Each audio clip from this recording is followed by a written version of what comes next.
لديه رقيب عتيد. بارك الله لنا ولكم في القرآن العظيم ونفعنا وإياكم بالآيات والذكر الحكيم.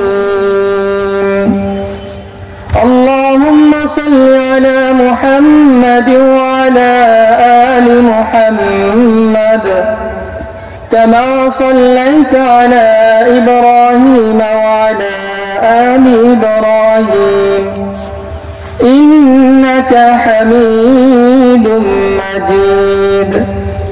اللهم بارك على محمد وعلى آل محمد كما باركت على إبراهيم وعلى آل إبراهيم إنك حميد مجيد.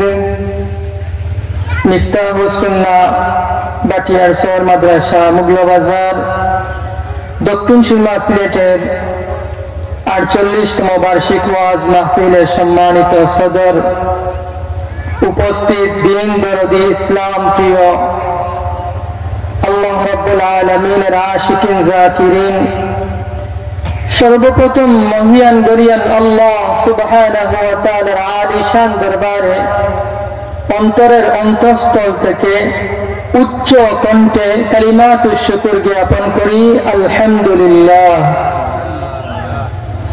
মুহতারাম হাজিরিন কিরাম, অল্প সময়ে দ্বীনের কিছু আলোচনা। সর্বপ্রথম রব্বুল আলামিনের শুকরগুজার এবং মাদ্রাসার দায়িত্বশীল আসাতিজায়ে কেরামের প্রতি শুকরগুজার যে আল্লাহ রব্বুল আলামিনের তৌফিকে কিছু দ্বীনি আলোচনা করার সুযোগ করিয়ে দিছেন, আপনারাও শ্রবণ করার তৌফিক দান করছেন। এজন্য আবার রবের দরবারে শুকরিয়া আদায় করি আলহামদুলিল্লাহ। আমরা আজকে যে বিষয়ে আলোচনা শুনব, বিষয়টা হইল অত্যন্ত স্পর্শকাতর, জটিল এবং গুরুত্বপূর্ণ বিষয়। বিষয় হইল জবানের হেফাজত সম্পর্কে।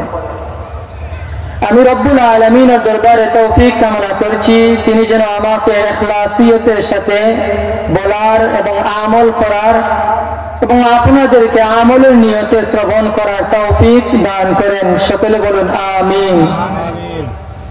আমি আপনার সামনে 26 নম্বর পারা সূরাতুল কাফের 18 নম্বর আয়াতে কারিমা তিলাওয়াত করেছি। এই আয়াতে রব্বুল আলামিন ইরশাদ করেছেন, মা ইয়ালফিযু মিন কাওলিন ইল্লা লাদাইহি রাকীবুন আতীদ।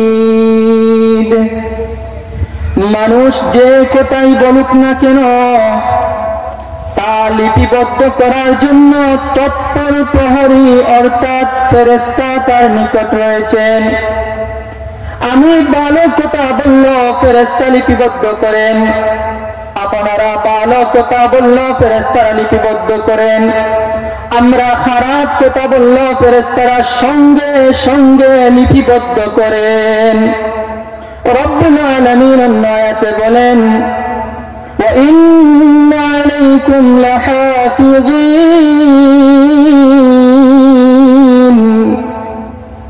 তোমাদের চলাফেরা, কথাবার্তা, সমস্ত আচরণ লিপিবদ্ধ করার জন্য তত্ত্বাবধায়ক ফেরেশতা নিযুক্ত রয়েছেন, যারা তোমাদের সমস্ত কীর্তিকলাপ লিপিবদ্ধ করে রাখছেন, সব কিছুর বিবরণ লিপিবদ্ধ করে রাখছেন।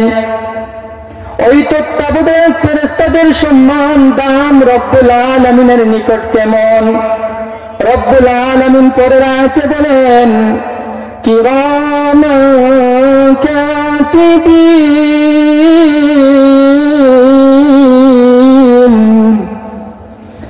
ওই তত্ত্বাবধায়ক ফেরেশতাগণের সম্মান মহান রব্বুল আলামিনের নিকট, মহান রব্বুল আলামিনের দরবারে অত্যন্ত সম্মানিত।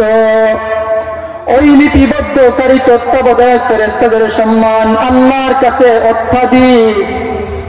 এই আয়াতে কারিমাগুলোর দ্বারা যে বিষয়টার প্রতি ইঙ্গিত করা হয়েছে সে বিষয়টা হলো চুপ থাকা বা জবান হেফাজতের প্রতি ইঙ্গিত করা হয়েছে। আয়াতে কারিমাগুলোর দ্বারা জবান হেফাজতের প্রতি ইঙ্গিত করা হয়েছে।